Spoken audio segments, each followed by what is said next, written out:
Olá, bem-vindos ao Projeto Gindri. Já se inscreveram no nosso canal? Então, por favor, inscreva-se, acione o sininho aí do lado para receber as notificações. Assim que um vídeo for ao ar, você recebe a notificação automaticamente. Eu queria hoje fazer uma reflexão que é pertinente à atualidade em que vivemos.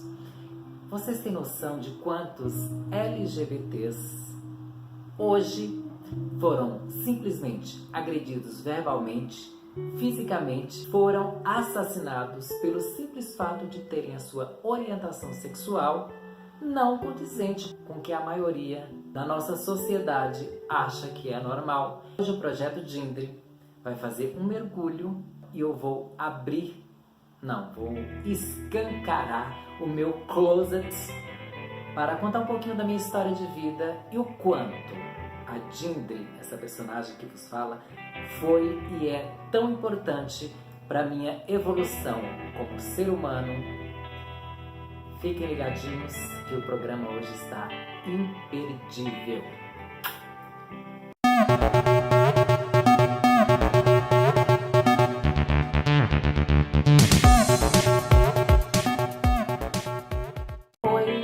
Começarei o nosso programa de hoje com um questionamento.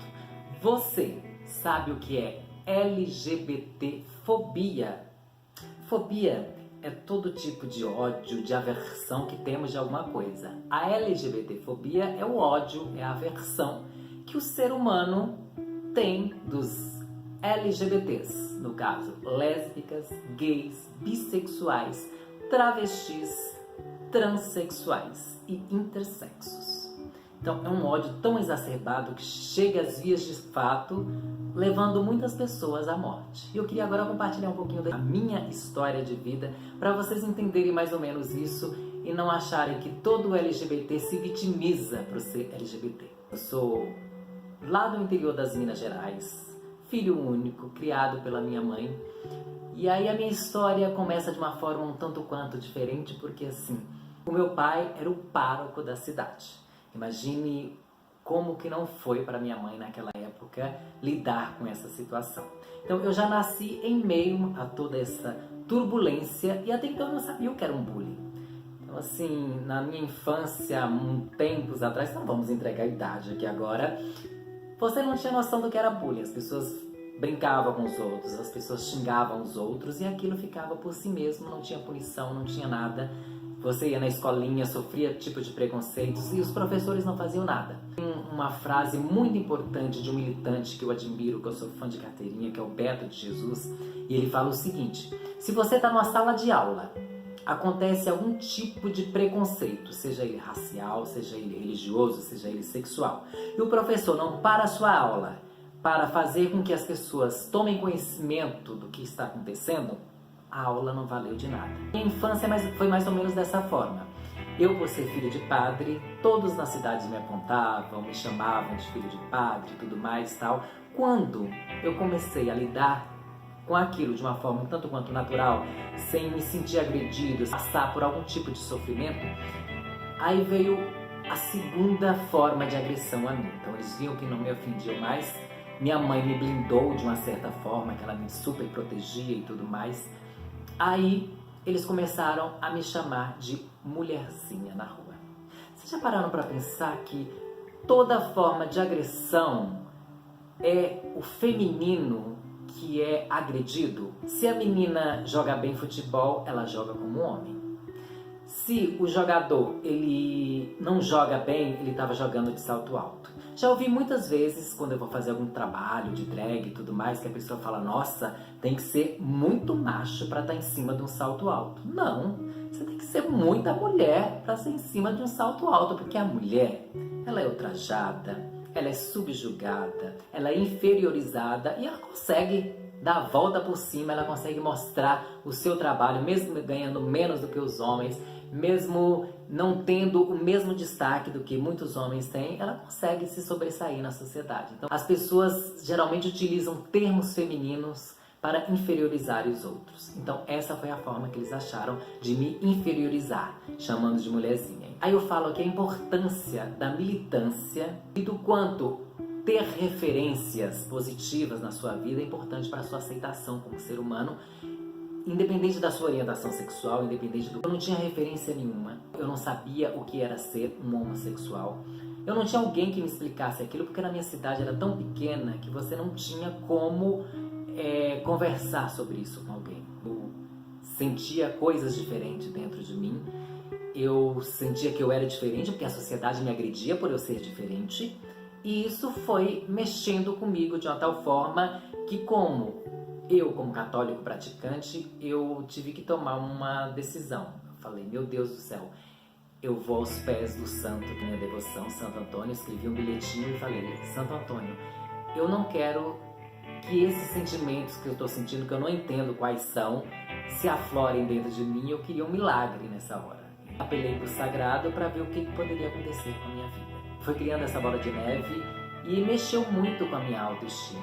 Fui uma criança que não tinha muitos amigos, pouquíssimos amigos, porque por eu ser diferente na cidade, as pessoas não se aproximavam de mim. Cresci essa criança introspectiva, introvertida e super tímida.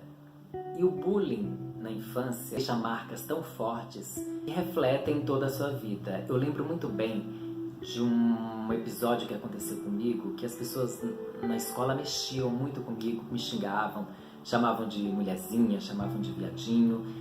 E um certo dia, um desses coleguinhas, devia ter uns 10 anos, imagine eu com 10, 11 anos, magrinho, pequenininho, fraquinho, todo delicado, voltando para casa, e a minha mãe tinha vindo mais cedo da escola, porque ela era professora, trabalhava na secretaria da escola. Ela era de cidade pequena, não tinha problema nenhum de violência nem nada, e um desses colegas veio me acompanhando de lá até a minha casa. E aí ele vinha xingando tal, e como minha mãe sempre me ensinou para não revidar nada, o meu silêncio acho que desestruturou ele de uma tal forma que assim que eu abri o portão, que eu entrei na minha casa, eu só senti um murro nas minhas costas e caí no chão e ele saiu correndo. E aí depois a minha mãe foi conversar com a mãe dele, e a mãe dele falou que pediu apenas uma desculpa, que aquele era um comportamento de criança tal e tudo mais. E naquela época ficava o dito pelo não dito. Então assim, é legal a gente hoje ter esse tipo de movimento que luta pelos direitos, por uma sociedade mais justa, que respeite as pessoas. Aí a minha vida dá um passo um tanto quanto gigantesco, porque eu saio do interior e venho para a cidade de São Paulo. Caio numa família incrível, a família dos Machados, que é uma senhorinha maravilhosa, que é a minha segunda mãe, que hoje está junto da minha mãe lá em cima, que é a dona Evangelina Machado, com seus 14 filhos, e nunca questionaram sobre a questão da minha sexualidade. Então assim, quando eu chego em São Paulo, eu vou fazer a faculdade, abre-se esse mundo para mim. Depois de muito tempo, eu conheço um dos meus afilhados queridos, que hoje também não está mais aqui no plano terreno, e mostra os encantos da noite paulista, como a Blue Space e algumas casas noturnas. Eu tomo noção da minha sexualidade, de que aquela diferença era algo um tanto quanto normal, um tanto quanto natural, como a heteronormatividade, vamos assim dizer. Até chegar a esse ponto, foi muitos conflitos, foi muitas loucuras. Eu paro para que a gente reflita junto essas questões. A questão do bullying, a questão do preconceito, chegando às vias de fato. Uma piadinha aqui, uma brincadeirinha de mau gosto ali. As pessoas acham natural. Pode chamar o outro de viadinho, você pode chamar o outro de viado, você pode chamar o outro de mulherzinha, porque fica o dito pelo não dito. E geralmente muitas crianças têm esse tipo de comportamento porque as crianças reproduzem aquilo que os adultos fazem. Então se a criança fala isso, é porque os pais em casa, eles devem fazer esse tipo de comentários, esse tipo de brincadeira. De um tempo pra cá, felizmente a televisão evoluiu muito e mostra esses temas de uma forma um tanto quanto educativa, o que muitos LGBT-fóbicos não aceitam, criticam e tudo mais, mas é uma forma de você educar a pessoa para a questão do respeito. E aí você vê que por causa desses preconceitos, quantos pais, quantas mães expulsam os seus filhos de casa, agridem os seus filhos, Vocês estão aí na mídia cansados de ver pais que não aceitam o comportamento delicado do filho, bate, chega. Eu participo de um projeto aqui na Zona Leste de São Paulo, que eu sou da Zona Leste de São Paulo. Como agente de prevenção, a gente faz reuniões mensalmente com uma galera muito legal de LGBTs que frequentam determinado point de pegação aqui na Zona Leste. E tinha um rapaz que chegava com o corpo todo marcado e ele falava que a mãe dele batia nele de corrente para que ele virasse homem. Casos assim que acontecem todo dia, e aí uma agressão verbal, uma agressão física, aí a pessoa não suporta. Muitos homossexuais, muitas lésbicas, muitas travestis e transexuais chegam a suicidar-se pelo simples fato dessa pressão que eles sofrem no dia a dia. E vem a questão da religião em si, que mostra que aquilo é doença, que aquilo é pecado. Líderes religiosos não sabem dialogar com os seus fiéis, chegando a ser intransigentes quanto aquilo e levando as pessoas ao suicídio.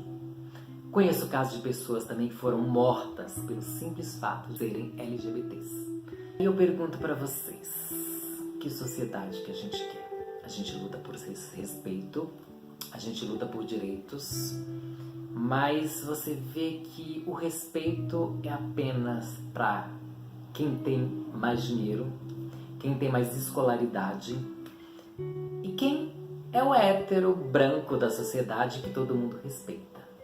Imagine você ser afrodescendente, morar na periferia e ser homossexual ou lésbica ou travesti. O quão difícil é isso para você desde a sua infância até você atingir a sua fase adulta, e o quanto isso vai influenciar no seu psicológico. É por isso que a gente cai naquela coisa da autoestima, como eu falei. Então, assim, você já, desde criança, é a escória da humanidade, então você cresce com uma baixa autoestima que vai fazer com que você interfira em toda a sua vida, essa baixa autoestima. E é onde eu chego aqui na Dindri, que é essa personagem que foi criada por mim, ganha vida de uma forma um tanto quanto mágica e contribuiu e muito para que eu saísse dessa minha couraça, dessa minha armadura, dessa minha introspectividade e mostrasse esse lado lindo e belo que eu tenho dentro de mim. A Dindri, ela contribuiu e muito para o meu crescimento. Eu digo que são duas personalidades um tanto quanto distintas em uma pessoa única e que muito contribui para que eu seja quem eu sou hoje. Então tem a sua forma de se achar na sociedade. Eu estou aqui falando dos LGBTs porque é a minha realidade, mas tem os afrodescendentes, tem as mulheres, tem os índios, tem os deficientes, cada um no seu, vamos dizer, quadrado, com as suas questões e as suas evoluções. Eu queria deixar esse depoimento aqui para todos vocês, para que os LGBTs tomem conhecimento de que não é de uma hora para outra que a gente se liberta, que a gente se aceita, que a gente se respeita. A gente vai trabalhando isso aos poucos e é legal quando tem pessoas ao lado que nos ajudam e muito para que a gente cresça como ser humano e que a gente veja que a nossa orientação sexual, porque muitas pessoas falam opção, eu não optei ser quem eu sou. É a minha orientação, é o desejo interno que orienta-me de uma forma um tanto quanto involuntária, que eu não sei explicar, para que eu deseje uma outra pessoa do mesmo sexo que eu. Então, assim, ninguém me ensinou, não foi uma interferência cultural, social ou qualquer que seja, que fez com que eu desejasse uma pessoa do mesmo sexo. Então as pessoas têm que aprender a respeitar a orientação sexual da pessoa. Prestem muita atenção na piadinha, na brincadeira, na forma com que você vai se dirigir ao outro, seja dentro de casa, seja numa roda de amigos, seja no trabalho, seja na faculdade, seja na escola, porque isso pode e muito prejudicar o seu semelhante. As pessoas não matam apenas com uma arma na mão. A pessoa mata com a língua. A morte mais violenta que existe. Porque você pode fazer com que a pessoa entre em depressão, a pessoa se suicide, a pessoa seja agredida por um simples comentário, uma simples brincadeira. Então hoje o Projeto Dindri veio aqui para alertar. Respeito começa com nós mesmos nos policiando quanto às piadas e os comentários que nós iremos fazer a respeito do outro. Cada um vive a sua individualidade dentro de uma coletividade. Isto é viver em sociedade. A gente guarde os nossos preconceitos. Como eu sempre digo, todos nós temos nossos preconceitos. Então que a gente trabalhe ele dentro de nós e saibamos lidar com os nossos preconceitos para que a gente possa construir uma sociedade onde todos possam se respeitar. E viva as diferenças. Projeto Dindri fica aqui. Espero que vocês tenham curtido o meu vídeo. Curtam, deixe o seu comentário, inscreva-se no nosso canal e até as próximas.